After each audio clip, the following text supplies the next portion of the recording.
This is the One Up Radio Network, and now GFW Radio. This is the theme to GFW Radio. This is the music to the opening of GFW Radio. You're Gary Shandling. What the? Well, theme to Gary Shandling. That's totally it. I didn't tell you guys I was going to do that. Well, see, there's pressure on us to have a theme song now. Really? Because we're the only podcast that doesn't have music. Yeah. And so it came up that we need to have music. So I realized That's it. this afternoon that I would do this so that we wouldn't have another podcast without a theme song. So I hope you all liked it. I can add some of the free little songs in GarageBand to that, and we're good to that'd go. be good. Yeah, that'd be good. Okay. We have a theme also, I wanted that one and on my- welcome. My blog, I've got that diabetes. I know who has diabetes. Diabetes. Yeah, that's kind of. Seriously though, when you hear, not to diss the other podcasts, however, when you listen to other theme music, it's always just sort of like generic, sort of like electronica, whatever. I've listened to other yours podcasts. has got like the steel pedal guitar or something in there. Yeah. Well, actually, I don't know. I want ours to be distinctive, like Yeah, I want Ray Dog. pan flutes. REHDOGG. If you put that in your browser, Yeah. that's a dude who's got like the rad. I don't know what it is. drunk man. Yeah, he's. Let me drop a few lines from that. Okay. Drinking either way, the pain drunken man is what they call me. REHDOGG. This fat whack was created by Synesy. Pretty soon he will take over this industry. But that's You know what I that's love? from one of the Steve songs. You know what I love is that like the music is good enough, but like I know Sean, you were like listening to that for like days on end, just like on repeated loops on YouTube. At some point, yeah, it was like it stopped being a joke. And you actually liked it. Same thing with Hervé sings. Why do people have? That's our thing. That's our like, theme song. I listened to that. Well, one time, just to see what I could do, I opened it up in like 50 browsers. It was like, how many browsers can I have it going in at once before I crash the computer? And then it was well, like, that's a good use of how your many time here at the times- magazine. well, I did this at home. Okay. And then how many times consecutively could I listen to it? And I swear, it was like, It's like water torture, man. I'm not want to talk about drugs, but like, it was like I had, Puff Purple or something by the time I had heard it like 12, 13 times. Yeah, don't do that at Actually, home, kids. but what if what if you looped in like Hervé Villechaize, Why Do People Have to Fight, and then Red Dog like over But like that's the thing, like is, two YouTubes working we together, need permission kinda, like, remixing to do it? that. Yeah, we need And Red permission. Dog, like even if I sent that guy, if I'm like, hey man, I'm your biggest I fan. like your music, and we could spread the word about you. We can't pay you, but we can like tell people to go to your site. At some point, that fool, he would get in his head that we made a bunch of money off his song, and he would get like some cheap ass lawyer or attorney or whatever. Mm-hmm. Oh, I wasn't even talking about. You We can't. need our own unique. Well, I theme. wasn't even talking about using that as a theme song. I was just saying like running both at the same time Well, on a computer. I wish. Do my own mix. But we could do that, except we have ads on here now. We do. Like this is no longer true. Free use. Right. This may not. The first thing you hear might not be me having sung that. It might be some ad for some lousy indie band or something. Not that other band was lousy that was on before us. They were awesome. Yeah. Whoever they were. True. All right. Should we start over? No, this Hello is good. and This is good. welcome This is good to GFW Radio. The whole editorial crew of GFW is here, and they are as follows. Brian Scott. Darren Gladstone. REHDOGG. No, Sean Elliott. Sean Malloy. Hello. Hi. And welcome. Again, we have a lot to talk about, as always, because there's so much going on. You always say that every week. We have a lot. We don't have a lot to talk about. Then we have nothing. 10 to minutes talk about. before we came down to this goddamn studio, we were sitting there emailing one another. What the hell are we going to talk about this week? Give me that, dude. That's usually how our And then I podcast said, is. I have jack shit to talk about. Maybe we That's can pad Jonathan this, shit to singing you. the theme song thing out a little longer. Well, let's see. We want to talk about Stalker a little. That's probably the hot game right now, wouldn't we say? I would Hot say that. PC game right now. Came out last week on sale for $35 in some places. That's quite a deal. Yeah. Bargain. That is a good price point. I would have been playing it had Darren not given me a bum code. I suck. So has anyone else actually played it now besides Sean? Darren, No, you've been playing? I actually, I finally got my computer working. I played some Barry White, said some supportive things to my computer, got it running. On Vista. On Vista. Woot. Miracles never cease. So I'm playing it, and I'm still not that far in. Actually, I finally got to that first underground area that you were talking about, Sean. That's I got to tell you, like, you know how like you were kind of referencing this last week, but like I really do know where you're coming from now. Where like you're in these like underground areas, kind of like Doom or like Ravenholm areas in Half-Life 2, and there really is that tension as you see like these like the shimmering effects around things that are like I guess what are they? It's just mutants, stalkers. What are those things? Well, they call it the poltergeist, the invisible thing. Well, there's the poltergeist, which is what's throwing the barrels and stuff at you. But then there's also the tentacle face dude. Tentacle face dude. Is what I was seeing. Okay. But yeah, they set you up for it because of all the all the anomaly effects up on the land. Right. It's like a similar effect, so it's like sets you up with a false positive, and then you get down there, and it's like you see that, and it's actually something running up to your face.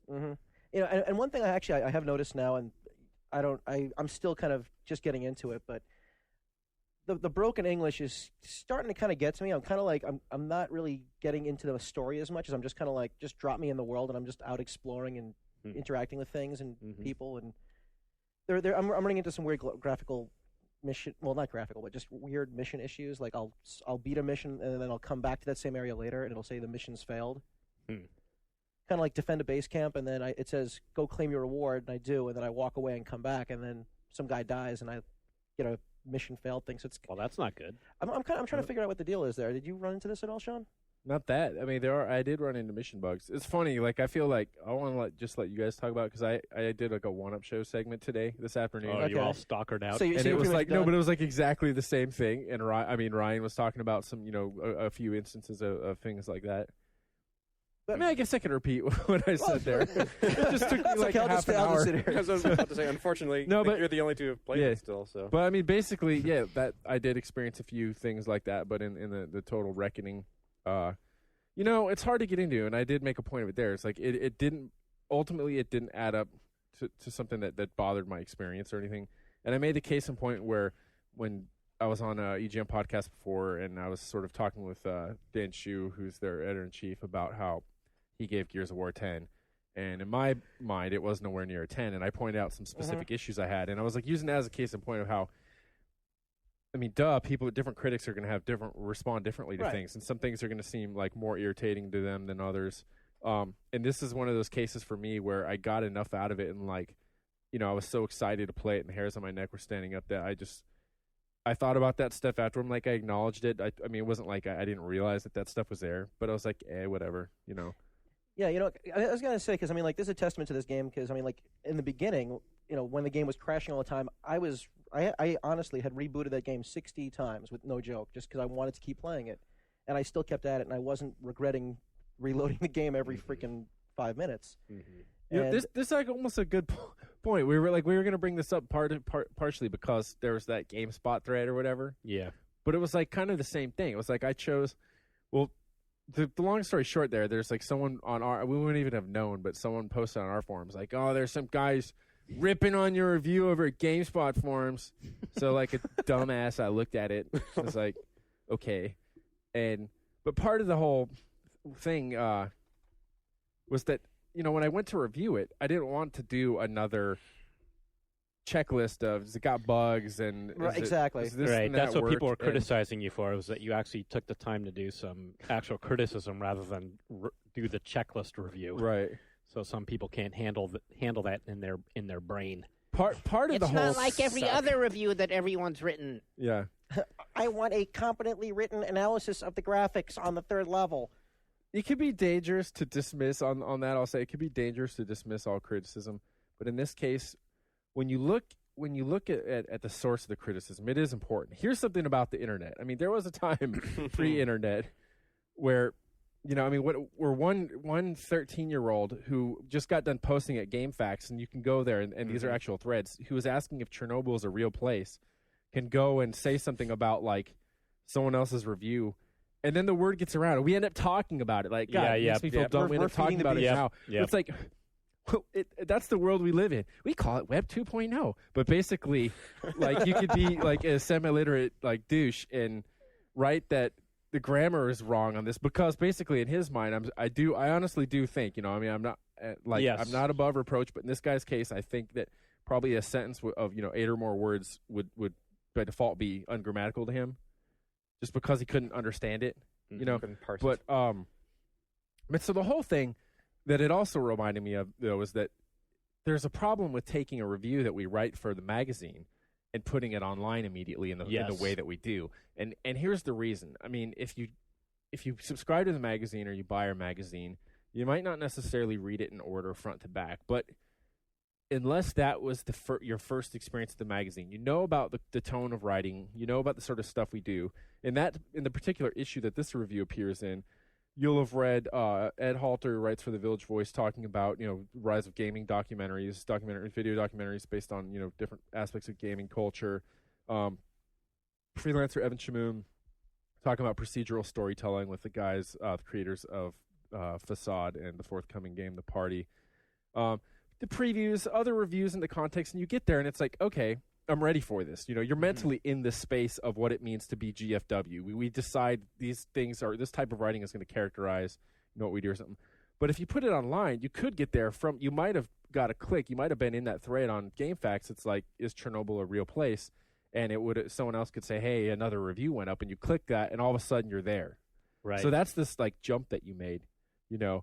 And then it is going to be jarring. It's going to be like, well, what the hell is this? Who's this guy think he is? You know, like I just got done saying goo goo gaga. Now you're trying to, entertain some pretentious conversation about this game. You're right. It's taken totally out of the context of the culture of our magazine, and you know, all things being equal on the web, you are just like another click, right? Right. So somebody does land at your review, they don't know your writing style. Yeah, or from they're not familiar rankings. with your own expertise in the field of shooters or whatever. And yeah, it could just be, well, who does this guy think he is? Yeah. You know, your writing style is different, which is, of course, one of the reasons we actually like you and employ you, you know, because anybody can write the cookie cutter ones. Well, That's not what we're actually looking. Say what? Oh, and the funny voices. And the funny voices too. I'm mostly with. Right.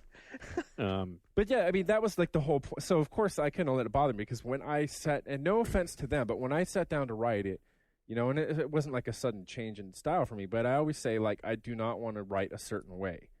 And for me, that is what I call a consumer report, and that's the one that goes down the order, and you've got a paragraph that says in terms of graphics, followed by a paragraph that says in terms of audio, or orally speaking, or visually speaking, or whatever. Then you got to be sure, second to last paragraph, you put in the negatives. Right, but in the way that you're kicking the tires on a car, you know, or say you're a car and driver or whatever, and you're doing a test to see if the new Mazda is more fuel efficient and the better value than the new Nissan or something, you know.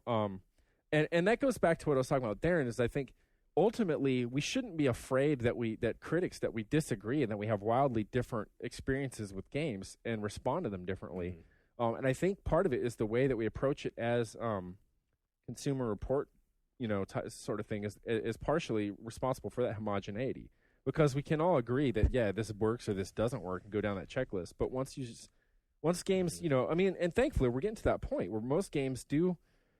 I mean, I'm eating my words because we're talking about PC, but like to an extent, most games do work now. They look good. Almost all games look really nice, you know, and they function and stuff. We should get to this point now where the other stuff matters, and then that's when we have a wider range of criticism, the way you would with a good movie or something. Well, exactly. For the longest time, I remember, what was it? Summarizing this, the effort was the Esquire article. You know, why is there no Lester Bangs of video games? Yeah.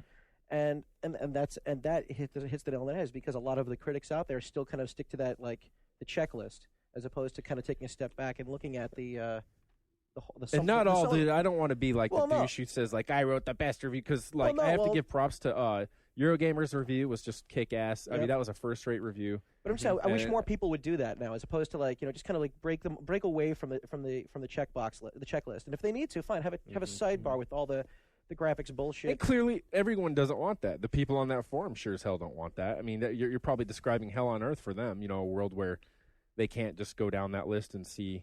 Right. You know. I mean, Sean, you and I talked about this at the time. It's entirely possible that what might have been best, given more time and more resources, would have been if you could have done a different review for the website, because maybe the type of review you wrote is only going to work in the context of our magazine. That's the other thing. And that's the other thing I was going to bring up, is that, you know, I'm sorry. Not only is it for the context of the magazine, but the time is also a factor. When I wrote that review, again, I was writing for GFW Mindset, which means it's not going to be read for another month, right? Mm-hmm. Yeah. Which is just crazy. But that also means people are going to.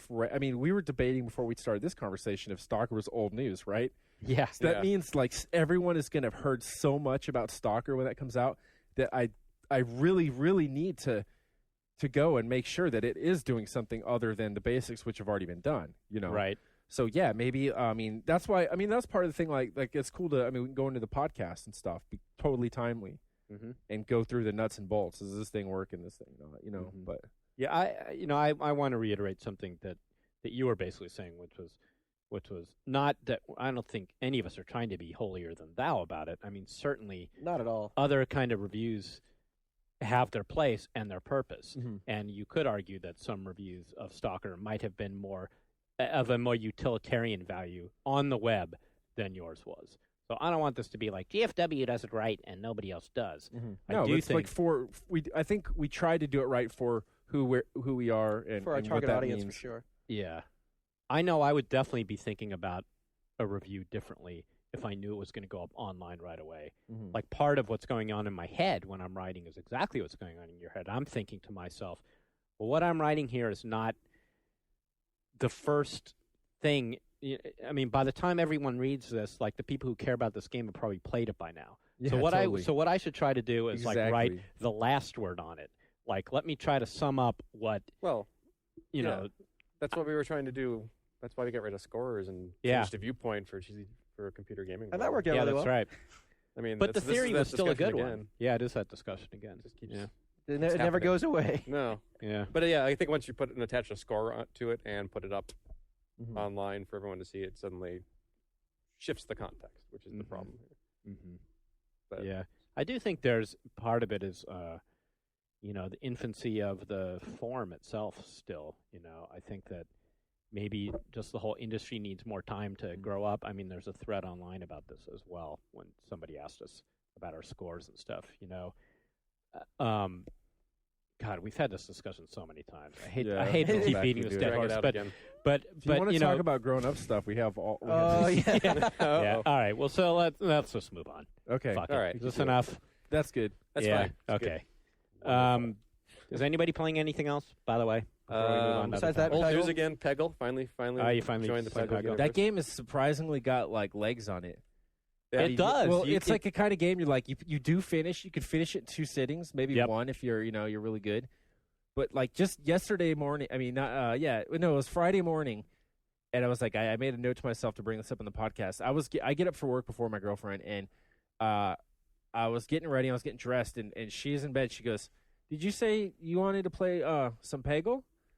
I was like, no. Like, what the hell? Like, because she's always asking me to. It was so weird. She like woke up thinking like I was like, all right, we could play some Peggle. Like, so I don't know. Your first waking Make thought. of that what you will, but yeah, I mean, Dreams about Peggle. it's important to That's someone. pretty funny. Also, I forwarded you guys the email I got, which maybe it's not the best form to make fun of somebody on the podcast. who The emailed me the directly. Peggle cover but- story. Yeah, well, on my blog, if you haven't been there, and if you haven't, that's fine. You haven't missed much. But on my blog, I scanned a cover that a user on Gaming Age forum had made. Somebody had made a mock Games for Windows cover with Peggle on it because we've been talking about it so much here. And I put it on my blog, and I said, "This is our next cover." And I guess some guy who runs some kind of casual gaming website thought that was really our next cover because he thought it would be great synergy if we covered his games in our upcoming Peggle issue. There could come a time. I though, haven't it's all written him based back yet on- and told him it was a joke. It's all based on. But I mean, won't it be a joke? Yeah. clearly you couldn't have a cover story on Peggle that tells you how it works. But if you had some larger story on casual games, you could do that. Peggle strategy guide. You could. I don't know if I'd do it with Peggle, with the little unicorn and the butterflies. Yeah. Why not? Well, it's all Jeff? based on. It's like it's We get a whole other Why audience. not? Because I have issues, that's why. What's his name? I forgot. He has a great name. That unicorn. The unicorn? Bjorn. Is that it? Bjorn. Yeah. Bjorn the Is unicorn? Bjorn the unicorn. Why not, I say? Anyone else playing other stuff before I come back in? Because I just remembered I have been playing Sturmovik 2 1946. I get some freeware. I got some freeware shout outs for people. They haven't Go checked ahead. out stuff. All right, so I saw there's And Yet It Lives, And Yet It Moves, rather, for those who haven't checked it out yet. It was profiled in a freeloader a couple months ago, or last month. I always lose track of these things.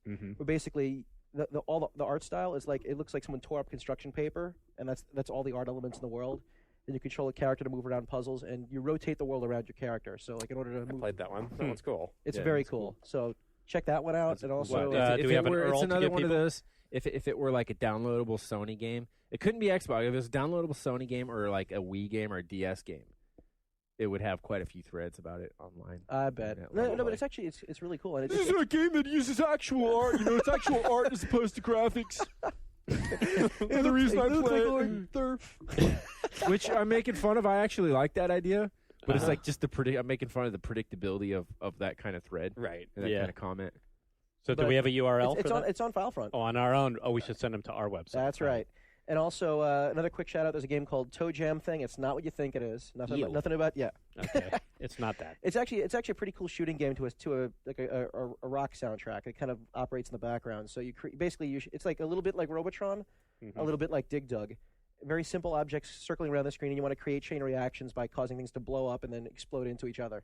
You may have just described every game. And yes. And that's the funny thing is, like, it is like, it sounds like a bunch of games, but it's fun in its own right. I believe it's called Geometry Wars, and it's been done. Thank you very much. No. Anyway, so that's also on FileFront, and that's all. All right. Carry on. I've been playing Infernal. Yeah, how's that? So far, it's not winning me over. Too bad. We're gonna have to see. Tell us about what kind of game Infernal is. Some people haven't heard of it. Infernal is a game from IDOS. It's a shooter with a kind of over-the-shoulder perspective, like a Max Payne sort of thing. So you see your dude, and you are playing a fallen angel, some guy who's been booted out of heaven for not quite explained reasons. It's also not explained why you're carrying a gun, and whether you got that gun up in heaven or not. And now you're down there on Earth, and you get enlisted by Infernal, from the makers who read Spawn. well, yeah, pretty much. So he's he's your basic generic like tough talking wiseacre game action hero, except he's an angel. Yes, but he's still got the stuff. To hell with it. Stuff like that. Exactly. He doesn't say that, but he might as well. Yeah. I mean, every time he shoots, he's got the snappy comeback, the Bruce Willis style comeback. So you get enlisted by the forces of evil since you're now a fallen angel, and you readily agree to that, which isn't quite explained why. And nothing better to do. And then you just go around and you shoot like monks with guns and things like that, at least where I'm at so far. What about all your psychic powers and stuff? I mean, when Darren wrote about it, it sounded kind of like, what was the Midway's game? It was really cool. I liked it. Psyops, yeah. Oh, well, yeah, I've got a few powers, and I'm probably getting more because I'm only a couple hours into it.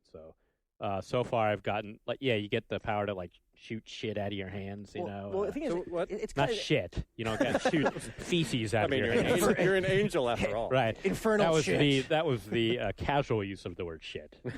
So what's not so great about it so far? Because the way you described it right now, you could have kind of used a different tone of voice. I could have used a different tone of voice. Excited about. I could have. Exact stuff. You're up in heaven, and you get booted out by God, which is just so metaphysically amazing. Drop that shit, Jeffrey. Yeah, and so then you're back down on Earth, and you think, that maybe now you're back to life or something because you were in heaven and now. But then Satan enlists you, dude. Whoa! Isn't that awesome? And it's like, oh my God, am I going to go from heaven to hell now?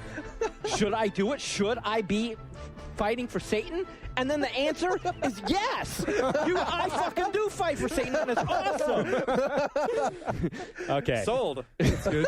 I'm buying that. But the whole notion of turning your body into a weapon, your body becomes a cannon. I mean, you're shooting. True. You said your arm is shooting. I mean, you have the gun for backup, but you could just shoot that. You could, but you have mana. You have mana. Oh, and by the way, you call it mana, which is sort of weird. That's kind of mana from heaven, but not. I guess. So you can't. The mana has very. So what limited. about temporary teleportation and stuff? That's kind of neat. In fact, I will say. so far. Maybe there's going to be more stuff coming along. I don't know. This is not my review yet. It's early. But that is the one thing where I finally went, okay, this game is now doing something I have not done before in a shooter, so yay. So, yeah, you aim the reticle at where you want to go, you right-click, and then you temporarily teleport to that spot in the game, and you can do whatever for that moment, and then you're back where you started. Yeah, that was and so there's some neat gameplay tricks that go along with there, like taking out a guard from behind or disabling a security switch or something like that. Yeah, that was that's kind of neat. That was the only part of the game I played in the demo that I had a long time ago. And well, I'm not surprised that they put that in the demo because that's probably their only good trick. Well, I shouldn't say that. Might as well just rip off PsyOps flat out. I mean, there were so many good things in that game. Like, you could take over and assume control of anyone. So, like, if there, that way, that enabled the developers to create all sorts of puzzles where it's basically terminal state. Like, you had to die in order to accomplish something. There's certain moments right now where it's just feeling like generic shooter to me. And, like here's one moment that got to me as like this is your game. And that was it. I round a corner, and you know how a shooter will give you like a temporary cutscene for just a second to like, give you a little preview of the upcoming puzzle, right? So I round the corner, and then it switches to the cutscene where you see the security camera going around on a swivel, right? And then it cuts back to you. So it's like the game is telling you there's a security camera coming up, and you better figure out how to dodge it. Don't get caught, dumbass. So I'm like looking at the thing for a second, and then it's like the first Indiana Jones movie. I just pick up my gun and shoot the thing from far away, and it goes out. And I'm like, what do you give me a fucking cutscene for that for? Well, was it setting you up, though, for like a whole bunch of other, no. Was the level that was just like one cameras? moment, and then there was no other camera. I was like, okay. Wow, thanks. That game is being developed in Poland, right? Yeah.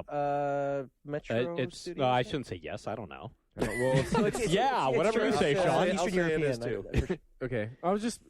It is. It's Eastern European. I mean, which is weird. That's like the opposite of what we were talking about Stalker, about how it's just like so not concerned with holding your hand on stuff, Yeah. But that is weird. Like, I mean, maybe, who knows? We'll see. Could be one just game designer's whim over another. Exactly. And then I read in previews about the AI, and so far, I mean, there are some instances where I'm seeing them dodge and go behind cover, which is kind of neat, or they'll do a reverse flip, which is kind of cool. But then there's other times where, I'm walking into a room and they're basically just like standing there. That's the same problem I had. And I'm like putting a gun to their head and firing, and they're like, what's that? I'm like, what's that? That's a bullet in your head, buddy. That's why it's You rad. are an angel. That's why, like, it helps that, like, a lot of Stalker's audio cues, I'm guessing, are, like, not translated. Because when guys sit there saying the same thing over and over again, and there are parts where they do that in English, like in the bar. Yeah. It totally sucked. But yeah, like in any game, it's always been that way in Splinter Cell. Someone's like, I hear you!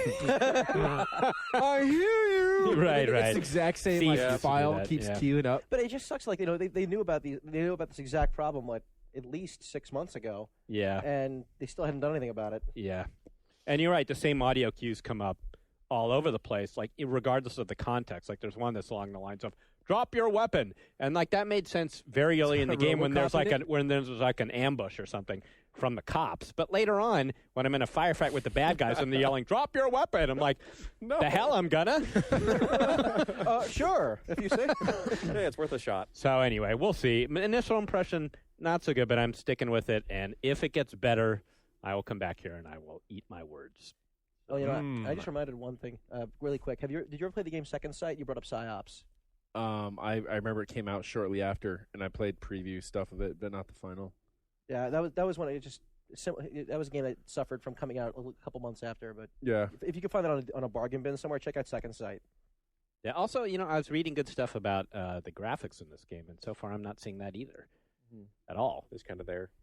Just kind of there. It has the normal mapping and stuff. I mean, it's like technically accomplished. Here's the difference: the difference between the graphics and the art direction, I think.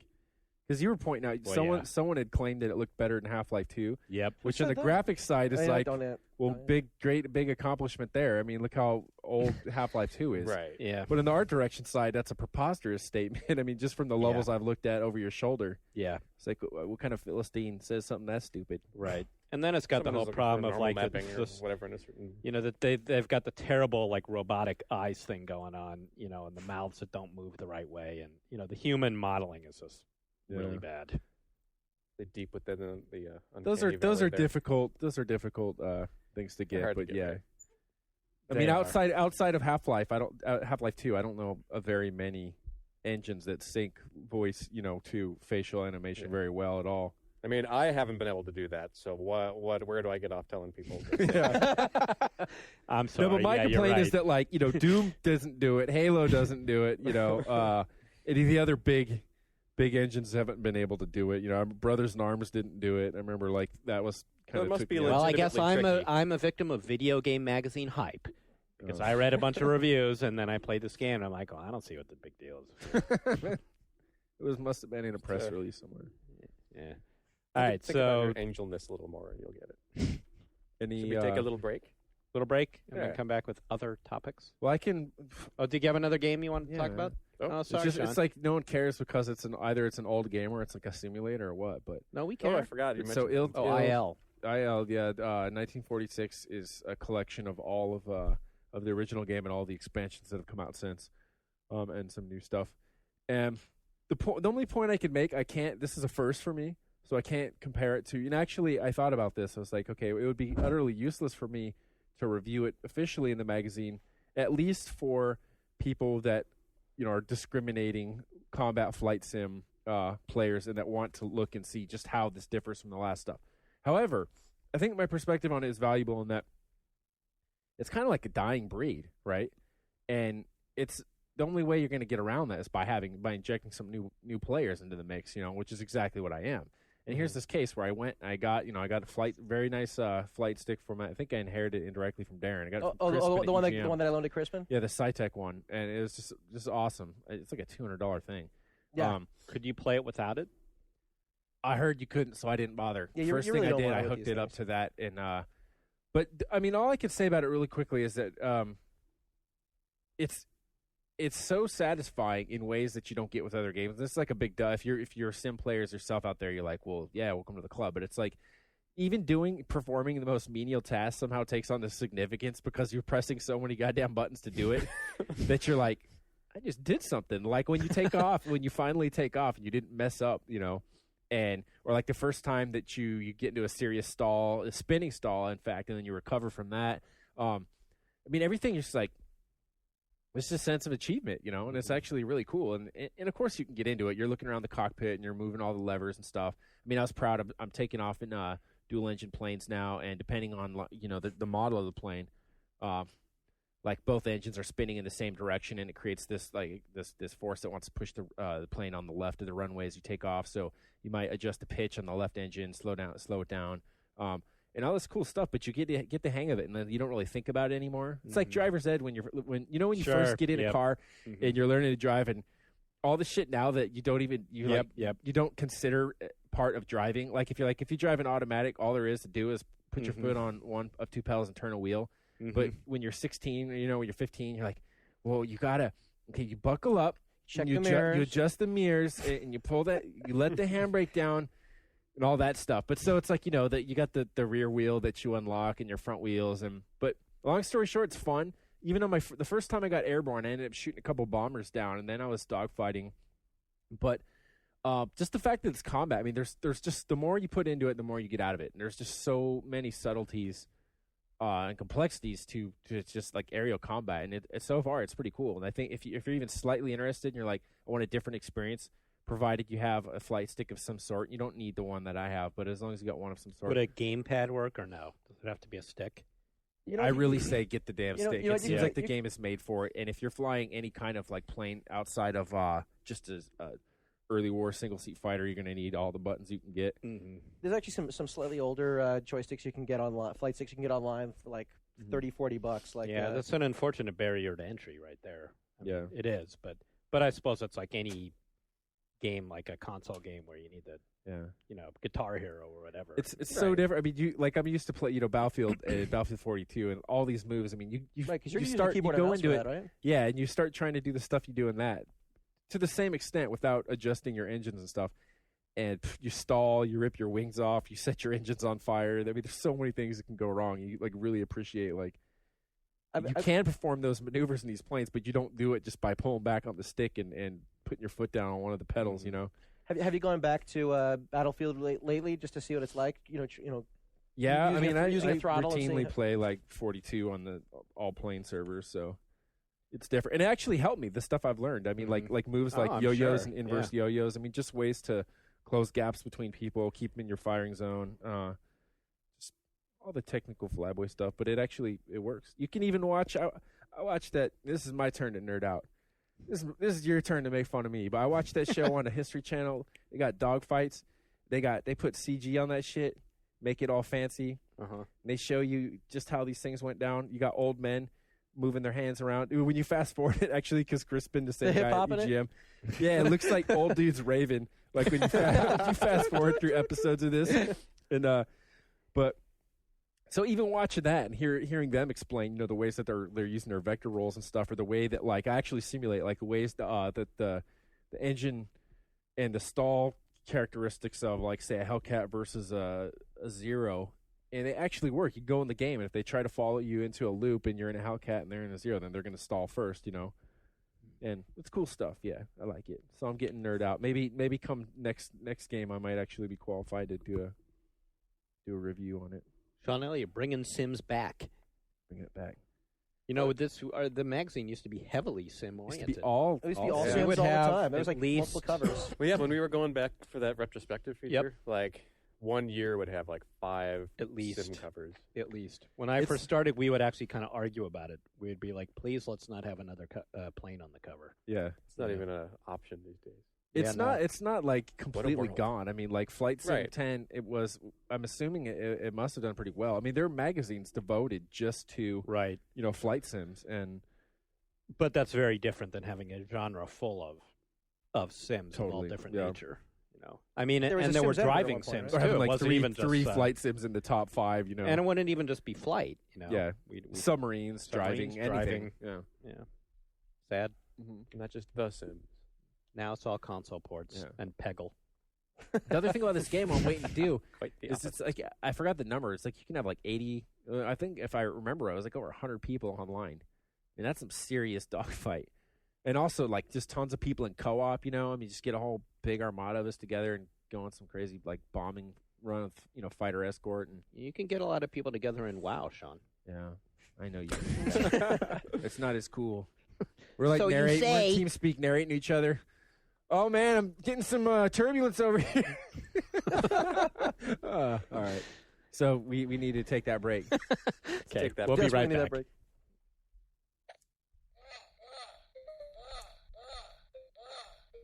Oh, hello. I didn't see you there. But as long as you're here, let me tell you about EGM Live, the weekly podcast from the editors of Electronic Gaming Monthly, along with the wonderful sounds of... EGM Live comes action-packed with special guests, late-breaking news, fanboy-baiting commentary, behind-the-scenes tales of office tomfoolery, and trivia contests with fantabulous prizes. Download it now at egmlive.oneup.com or subscribe to it through iTunes. EGM Live is part of the OneUp Radio Network, taped in the Ziff Davis offices in San Francisco. It is not actually live, and contest prizes are not guaranteed to be fantabulous. Ah, that was a good break. Yeah. Oh, feels good. Can we all feel better now? Yeah. We're ready to go the long got it. haul on this one. We got it. Are we ready for the long haul? Yeah, let's Wind her up. Yeah. We're going to keep I going. get the feeling Ryan's getting ready to unleash some Ryan's here? massive hate fest on us. Oh, bring the pain, Well, Ryan. there's an item here about Guild Wars 2. Oh boy. What actually did that item say? Did it offer any details? Probably would have helped if I printed it out rather than the URL to it. Oh. huh? No, I got it. Oh, you got Oh, it. you got it. What did Um, we learn, Ryan? Well, there was a big interview, I think, on Kotaku. Right? Yeah, Is that- that's yeah. what I found. They were interviewing Jeff Strain, who's one of the leads at ArenaNet, Mm-hmm. talking about Guild Wars 2, which is supposed to enter public beta at some point next year. Okay. And the huge thing about this game compared to the original is that it's going to be a persistent world rather than a world full of instant. Interesting. Ooh, so Content. fees. Fees. No. It No. smells it. No. No, Fees. they're saying it's still going to be free to play. Wow. Right. And how long are they going to be around I don't know for? how they're going to do that. Yeah, how are they going to do that? I don't know. We all said, wow. And there's also, At the same time. according to this, going to be multiple servers.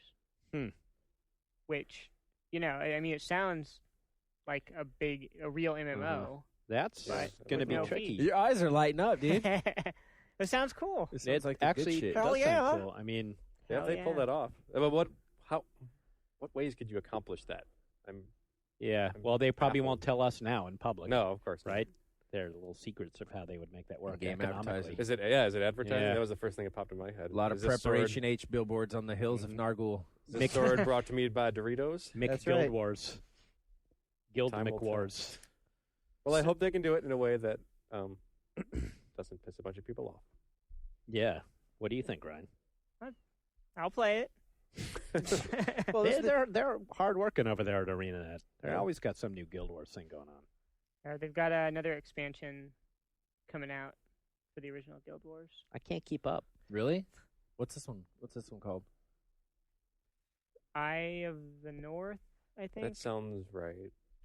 I believe this is one that featured in another competing magazine. Well, this one's, whatever. well, this one's actually an Excuse me. expansion in that you have to have one of the other ones to play it, right? Well, from what I understand, this is a first in that it's geared completely toward players who have already completed other Guild Wars campaigns and who have reached the level cap. Mhm. So So it's, Cool. so it's They're high hooking- so it is they're high hooking level their fans content. up. Hmm? They're hooking people up. guess so. And it's supposedly the last Guild Wars 1 product. So they're just gonna keep that Interesting. spinning for a while. It's funny until they Guild Wars 2 comes along they in moved on to 2008 or 2 a something. lot quicker than other games move on to the 2 in the online space. They can moved imagine- on from Guild Wars. We got to do the math. Did they move on from Guild Wars? I know they didn't, but it would be fun. They moved on from Guild Wars 1 to Guild Wars 2, but before Half-Life Episode 1 went to Half-Life Episode 2. That would be awesome. Oh gosh, you could be right. That would be so rad. I know. gotta- yeah, we gotta find it's that not, out. That's not the case, but Start not- counting Sin episodes. You know. it could be though if they depending on when Episode 2 comes out. I'm sure we can Like make that a- is bad. That's over a full year. Like this is the point. Like we were on here and we're like, you know what? Episodic's a great idea, and I still think that, and there's still quite a few developers who say that. But give me a fucking break. Like, sorry for the Yeah. F-bomb, but that is not an episode. That is the sorriest No. shit When ever. did episode 1 come out? Wow, you're a hater now. You were all I for know. it. I'm going to buy it, and it's probably going to be still- great. And Valve hasn't given me any reason to believe that they're going to make Just a shitty game. Just change the name to episode. But the from the time episodic. thing, though. But that The is time a thing huge. is a It's like, joke. yeah, don't call it an episode. I mean, just call, What did at the- this point, call it Call it an like. expansion or a You remember our cover? What did that cover? That was, It's Every a 3 new months? Half-Life every 3 months? Yes. on No. paper. Yeah. But hey, Telltale Games is pulling it off, They right? are. With Sam and Max. They're on episode 5 Yeah, now. Five will be out give very them soon. props So they deserve. props to Telltale for actually doing an episodic game and coming through quality-wise, from what I understand.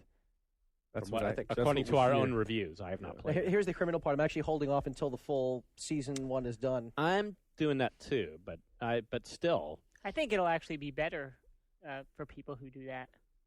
to play it all at once. I think so. Well, that's like getting the whole season of TV at Netflix Right. or something. watching all of Lost all in one shot. Right. Or something. Very different experience. So wait, when did episode 1 come out? It was last January? Last year, yeah.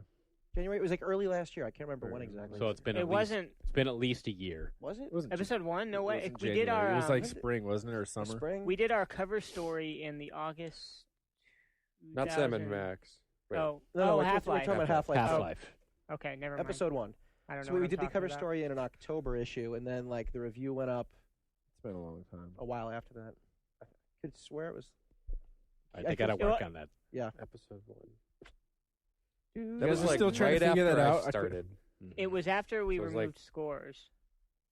So it was. Come on, It was let's around move May or on. June. All right, Yeah, anyway. forget it. Come on, I don't already. care. Okay, it was a long time Oh, ago. yeah, we're Come on, recording look something. Oh, yeah. Oh, is this on still? Yeah. Oh, hi everyone. So you- GFW I Radio. thought we were having a Basically planning saying meeting. it's time for the heroes of the web to make its valiant return. It is. I Yes. think it is. Triumphant return. I almost- Sean was on a moping strike last week. I just, in the same way, I wanted to comment on the nature of how one dude on the internet's voice is suddenly worth like Yep. more than the Uh-huh. 12-year-old's what's the word, prepubescent voice that I'm. Sean got some negative feedback, and it made him want to stop. Yeah, no, But the fans were outraged, Sean. We'll take periodic breaks. Yeah.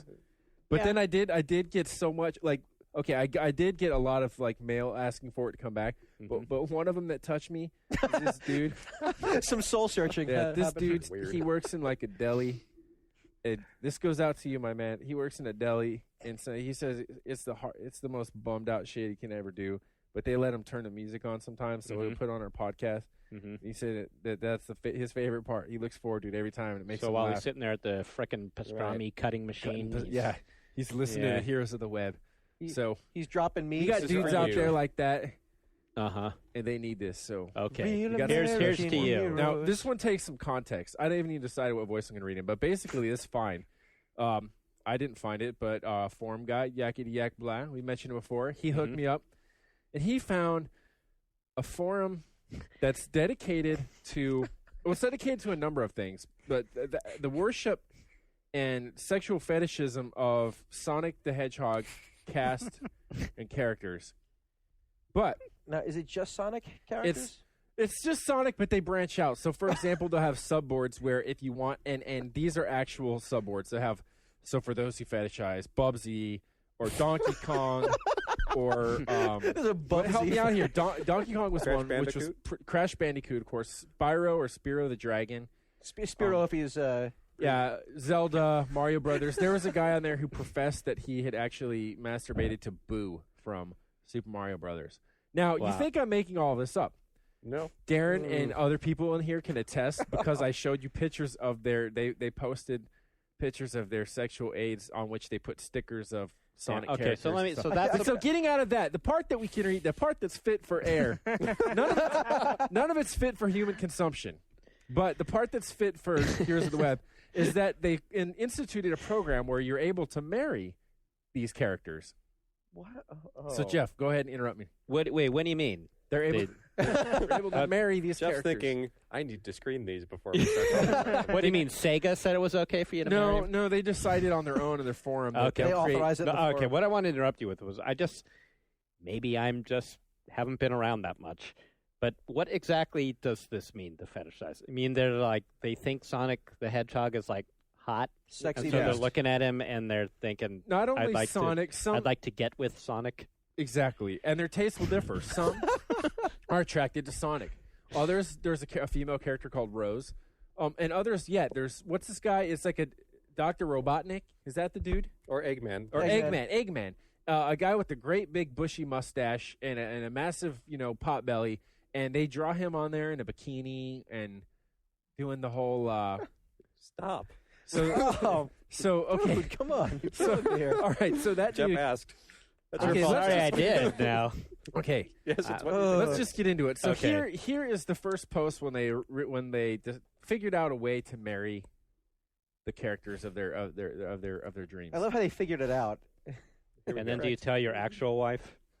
With the help of a wonderful website, and I'll advertise it later, that allow us to marry a video game character. I married Sonic the Hedgehog a few minutes ago. Dear everyone, today is best day of my life, and I want to celebrate it with you all. I'm crying right now. I'm crying. I never thought I was single since he were my lover, but now there is proof on the internet. The whole world will see that I'm married to Sonic with the real certificate, and I'm his first wife. I don't exceed the number 5. Today, Sonic and me are married. Married him to prove my love for him and to prove that I'll be faithful to him for eternity, but I'm still a slave. I would like to give absolutely all the credit to Brutus, who gave me the link to this incredible website. You may even notice that I put up marriage music on our own website. Below this is a certificate of marriage that certifies Alex, and he says he's Sonic's first wife, but this is a male poster. I don't know if that matters, but Alex Henrial and Sonic the Hedgehog were married on the 8th day of May 2005. So Seriously, I think this is the saddest shit I've ever heard. I mean, I don't think we're ever going to top this. Okay, this guy got married to Sonic the Hedgehog, and is bragging about it on a Let's just hold that website. thought This is because hard-hitting it gets reporting better. right here. So after that, other people joined along in the fun, and I'm gonna go through these quickly because this goes somewhere that I'm really excited to get to. So Diamond Chicon posts, This is so awesome. I'm so happy. Never in my wildest dreams have I ever thought me and Knuckles would get married. I didn't think it was possible, but now we are. Just look at my signature. Okay, all giddiness and joyfulness aside for a moment, let me say a few things. First, I want to thank Alex for creating this wonderful site, because without it, I wouldn't have met all the cool people here and never would have married the love of my life. I wish her a happy marriage with Sonic. And second, I also thank Sega Sonic Team for making the Hedgehog games in the first place. Otherwise, Sonic and Knuckles and all the others wouldn't exist, and it wouldn't have been a nice world to live in. And of course, thanks to everyone for being wonderful robophiles and tudophiles. Okay. I just love the idea of wanting to marry something called Knuckles.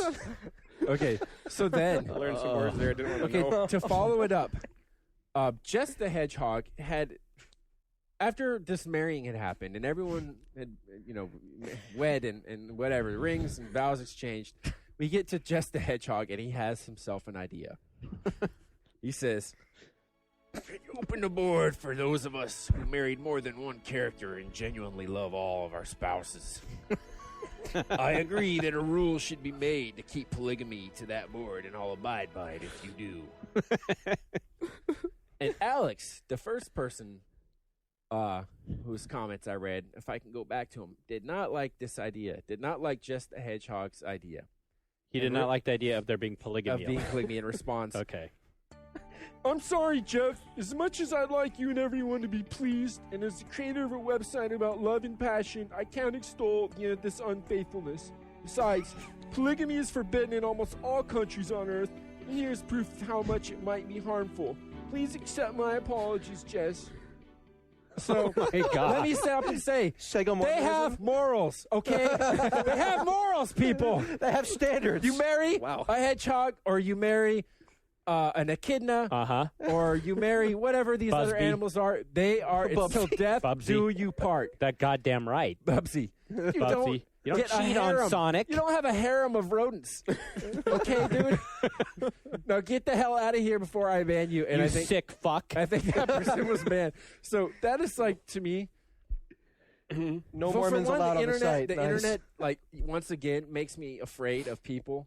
I mean, makes me like afraid. Because like you look on your street and you're like, who knows? There's all these closed doors and who knows what goes on. Mm-hmm. Worst case scenario, someone rents like a risque movie or something. But no, this is going on behind them, and that scares the hell out of me. But it's kind of funny.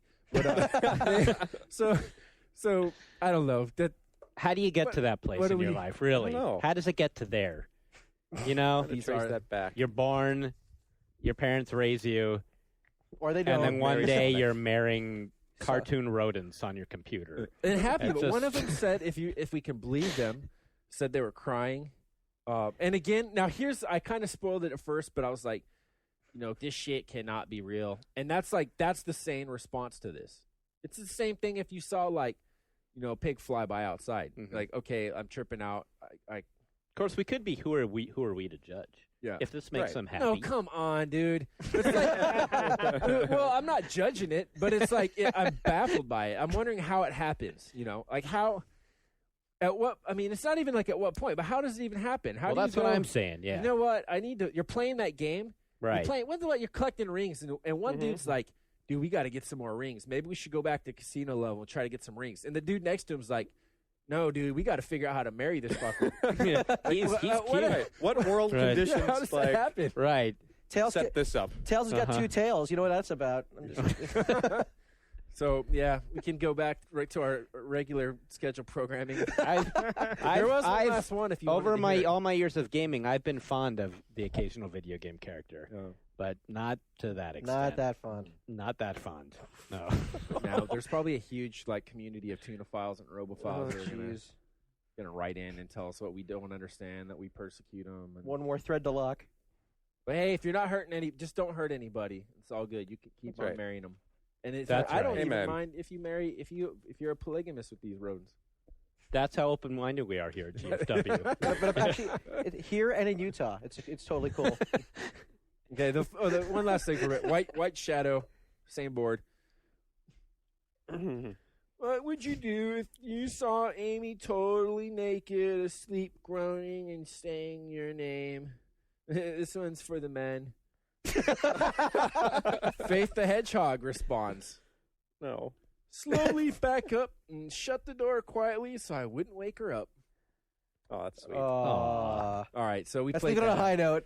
That's a high note. Okay. Back to the schedule program. Thanks, Sean. Ryan's mind. I'm not gonna sleep twisted tonight. Your head. Games for Windows, everybody. So just make up a Sonic. Some kind of Sonic came out on PC at some point, didn't it? I think they just Probably. ported it. Yeah, I surprised. think it was a Well, port. then that's what I was talking about. There you go. All right. Okay, let's switch tactics here because we got an item was up on the World Wide Web today about the Quake Wars Collector's Edition, right? That got announced, and we got a little list of what's in the Collector's Edition. Let's see. What do you get? Premium packaging with a slipcase. Ooh. What does that mean? It just means it doesn't come in like a cardboard thing, or a little plastic sheet. So it's a heavier box to throw out. You get 10 collector's cards. And what are on these cards? I think it was various stronger GDI vehicles with tips and information. Does everybody get the same 10 cards, or might I need to buy more than one collector's edition so that I get all the It's cards? actually a trading card game. You have to buy like 50 different copies of the game. Right. Like, I wonder, is anyone like you can write in and answer this for me? Like, if you get this kind of thing and you get these cards, like, what do you do with them? Well, we just probably answered that in the last segment. You marry them. You put them in your wallet. You collect them. Do you Strog? So you're playing. You're like playing. You're like, marry this hold GDI? up, asshole! Don't kill me. I gotta look at the card. Okay, well, clearly your vehicle's superior. Let me get out so you can blow up my vehicle. They're probably just more like baseball cards, right? Collect them all. Much. You get I want a a Strog rookie year. you get a bonus DVD with concept art, so that'll make for a good time at your computer screen there. Clicking through those files. I'm gonna print it up and put it on my wall. Marry him. And then if you pre-order to get the collector's edition, so there's even more beyond getting the collector's edition. You can pre-order it, and then you get the ability to reserve your username for online. Dude, I'm so grabbing. And you get a poster. That's a value prop in marketing. I am so grabbing other than Uberizer recently. 111. So we're that it? we're all bringing this up in a kind of mocking way. If you couldn't tell. If you couldn't tell, are we jaded because we just work here and so we get stuff like that free? What do we think about collector's editions? Well, What? Yeah. well, collector's editions used to be cool things that would have all these really interesting premiums in the box, like a cloth map. The Warcraft ones. The Warcraft ones Blizzard are. does them right. Yeah, Blizzard They're- does them totally right. But Yeah. that doesn't. I mean, maybe I'd have to see it, but like on paper, that does not sound right. Well, hold on. Let's compare them. What's in the World of Warcraft? What's You in the get Burning a Crusade hardbound collectors? art book, and their art books are always really cool. At least Yes, in my it's a opinion. nice I like looking hardbound through them. And the difference, there are hundreds of characters in that game in World Right. of Warcraft. Mm-hmm. And Also, they're probably like, 16 characters in Quake Wars. right. And also a hardbound book versus a disc. I Something think, at tangible. least you got something you can. Yeah. You can hold. You get the mouse pad with the map. That's all right. You Yeah. get the behind the scenes DVDs, and I think there's all the cinematics on it. Maybe there's Right. more on this disc. Do you get the Besides music? con- You get the You music. You get the soundtrack. soundtrack. You get the in-game pet. Right. In the original And the collector's edition, you could pick between like a panda and a mini Diablo and like a Zergling. trading And cards. you get the trading cards. Get the trading cards. Okay. Some- so to be fair, Some of the stuff is similar. similar. Those are both Waja. But- See, actually, I like the in-game pet. That's like one of the things. It just for Yeah, some I mean, reason, you I don't- enjoy my stupid little Right. useless pets. And then People walk like around that with them shit out. in the game. Yeah. But even People, still, like, you could say this. I mean, what kind of answer is that? People like that shit. The trading cards. There's got to be some kid or that art disc. He puts it on his iPod, and in class he sits there looking at that art. He's like, oh yeah, only 2 hours till I get to go home and play some more. Hoping that the kid next to Okay. him looks over. Yeah. Oh, You're you right. play video games. there might I be- play video games too. Okay. I'll be your right. friend. Okay. So let's say then, is there any difference between the Warcraft one and this? Why are we giving that one a pass? Well, And because we're in bed with Blizzard. cloth maps. Why are we art giving book- that Why did I say cloth map? It feels dude? like there's a lot more tangible bib. stuff to it. Something you can like hold in your hand and say, okay, I can see why I'm paying extra money for this. It's also, they put a lot of They put a lot of money effort and into it. care into it, too. Depends on- Everything's nicely done. That's this like Stalker's got a collector's edition that seems Yeah. cool to me too, and that I mean they're games where like a big overworld map could help you, perhaps or like there's just a lot of like different ways to do things, I mean you could probably, I mean if you really are that kind of person, and I know you are, Jeff, I hear it in your voice. You're going to bed. You're going to bed, and you just like look at your map of Azeroth and kind of plot out your activities for the next day. It's really more like I'm trying to memorize it for my dreams later. If I look at it long enough before I go to sleep, I'll actually be in Stranglethorn Vale when I'm dreaming. He puts his pewter fingers underneath the pillow, so he Getting can married to a goblin. It seems like you could, I don't know, like you could get some use out of a book like that, though. Yeah. Well, I just keep thinking it all kind of stems from like the good old days when Infocom would pack in like all these crazy things to supplement a text adventure. Right. But of course, they didn't call them collector's editions back then. That's just what everybody got. Yeah. Because they put cool packages together. You didn't have to pay a premium for it. I mean, isn't part of this just that, like, this is just a scam that's going on everywhere with DVDs, Sure. music Right. CDs. I think that Just, they're just like milking the fans who they know if they are willing to pay a little extra because they're fans and they got to get that extra thing. right, and I think the difference between like my perception of the Blizzard one is like I actually would like an art book for that, whereas like I don't really care about enemy wars. Enemy But you're territory, not Quake like wars. a Right. So there you go. Yeah, You're exactly. a WoW It's all fanboy. individual perception Right. for what you think is cool for each game. Right. So, But I'm not a WoW fanboy, and I still think it's a substantial thing that you have like on your put on your bookshelf. But it's certainly like you feel like you're getting something tangibly huge for what you're putting down. I was impressed looking. I haven't even played WoW, and I was impressed looking at you That's guys what I'm open saying. them up. Yeah, They they are just nice. looked special. It But was then on special. the other hand, to take the box other is heavy, extreme, too, really. it's heavy. I big. mean, it's a big thing. It looks cool. Whereas on the other side of the spectrum, there's the Jade Empire Special Edition, which came in the other day, which is in the wah, wah. And we love BioWare. We've given them nothing but good reviews throughout their entire history. and the But game is good. And the game is good itself. But this collector's edition, or I think they call it special edition, don't they? Right. The special thing is that they finally ported it. So that's The very that's what's special. 2 years special. later, is The that it? special is it doesn't play on the Xbox. So, and there's nothing in this box of any substance, right? I mean, there's the game on DVD. There's a art book, but it's not like the hardbound Warcraft art book. This is like the size of the manual in the little box now.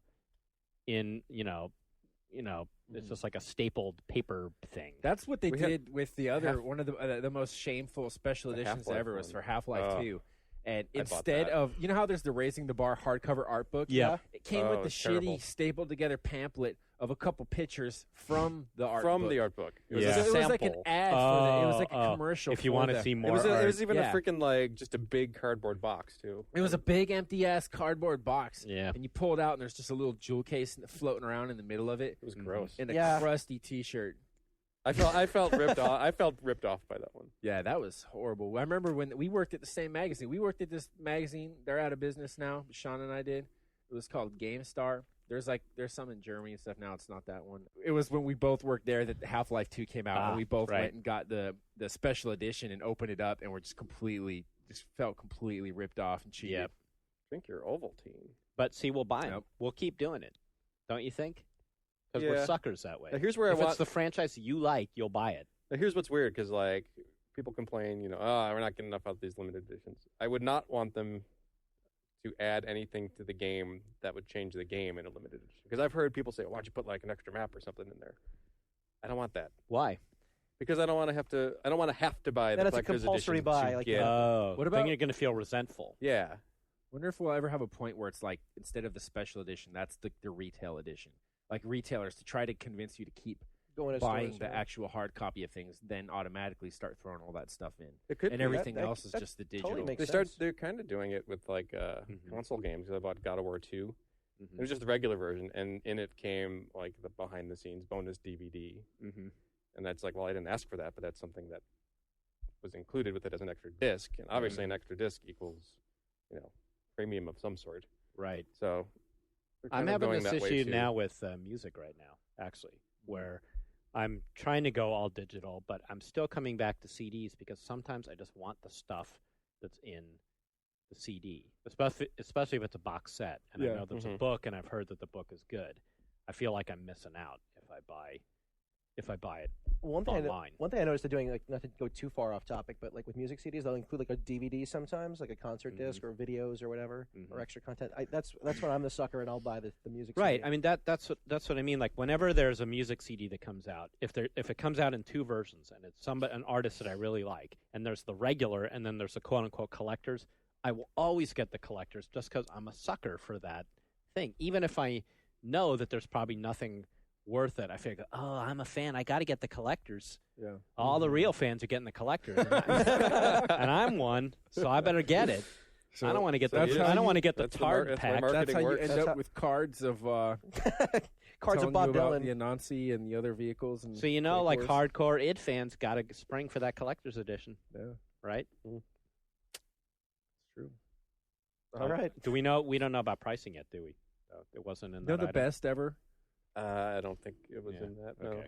Maybe it might be available for pre-order now or something. Yeah, maybe it's like $1 more, and then suddenly you're like, oh, that's okay. That's great for $1. What was the best thing ever, Sean? It was like the digital version of the box set that you get for free, but like what Valve does with their commentary modes.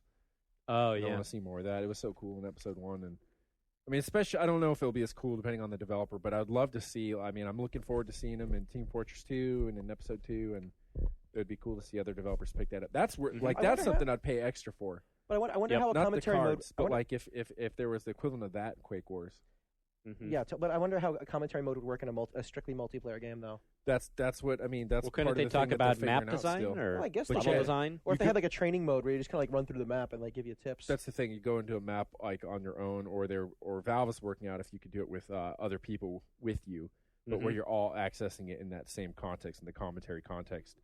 And then exactly like you're saying, map design, just other things about. I mean, they could put anything in there. They could talk about. I mean, you could talk about the character design, animation. Balancing of classes, any of that you could technically fit in there, and you could trigger. I mean, they can introduce in the way that they did with episode 1's commentary, where all of a sudden they bring in character models of, like, say the demo man using his demo jump or something, and saying how they tweaked it so that he's like more useful now and stuff, and teach new players, like, for once, like, here's how to concussion jump, and especially when console people get it, they're not going to know what the hell that is, right? Yeah, you know what I got to tell you? Like, now that I think about it, with the Quake Wars package, if they added some kind of commentary mode like that, because like Wedgwood could totally take people to school, like, you know, explain not just the map design, but how to play. Wedgwood is the lead designer. Well, Paul, if you're listening, I know Paul listened when we talk about Quake Wars. I don't know if he'll listen any other time, but if you're listening, you see Quake Wars when you do your Google search on Quake Wars, and it comes up in our podcast. Get us some commentary, man. Do it. We want to hear your voice. We want to hear your thoughts. Anyway. All right. Do we have anything else this week? Are we done? You got the list. Any questions? Reader questions or anything? How are we doing on time? We're at 1 hour and 10 minutes, according to my little ticker here. And I think that Dead Space equals. Wow. Let's wrap this up. Got more. Oh, the main topic, dude. The one I had on there. We didn't even do the main topic yet. Wow. We are so on top of our shit today. We're all done except for the main thing we were going to talk about Ryan today. looks like you're ready to bounce, huh? Yeah. Well, Ryan did come down here with his stuff, which was sort of like some kind of passive-aggressive sign. You know? He came down here with his little, his backpack and his lunch pail. The hell? Ryan has got a lost lunch pail and his juice box with Hurley on the cover. His Hurley Capri Sun. He can never seem to punch a hole through like the straw thing, so he goes through the bottom. Through the bottom. My mom wouldn't let me have Capri Sun, and now looking back, I just like, why? Why wouldn't you? I don't know. Too much sugar, maybe? It's a bag of sugar, man. No, but I was allowed to have the boxes. Like the high C ones. Like, why couldn't I have the pouch? Like, I want you drinking those colostomy bags, son. I didn't get it. Looking back, I'm just like, well, I wasn't allowed to eat potato chips, and to this day, as a over 40 adult, I still have a thing for potato chips because that was like the forbidden thing to me. So now I eat chips all the frickin' time. Thanks, Mom. Great job. And I am Sean drinks constantly nothing drinking but Capri Sun. Yeah. Yeah, I couldn't drink alcohol. He as a heard kid, like and, he was Yeah. crying Yeah. when they pulled the Ecto Cooler off the shelf. But he found some like old ass like grocery outlet place, and he gets them on offline where they got like cases from like 1986. I actually tried that Ecto Cooler. stuff That is doesn't some go ill shit, man. Ecto Cooler. Slimer. So do we That want to and go into Ghostbusters this topic? cereal. One last topic and then quit? Or It's a big topic. It's a big topic. We'll save And it for I next wanted time. to save that for when we go in there with some gusto. That's a take a trip, Take it to the hole. taking a little trip down memory lane. Yeah, No, got but a it's little nostalgia. It's for next about time. it's about nostalgia, We're but gonna be also retronauts. It's that our what we're special doing? Retronauts. it is, but version. it takes itself all the way up to the present. It starts in the past and moves to the present. So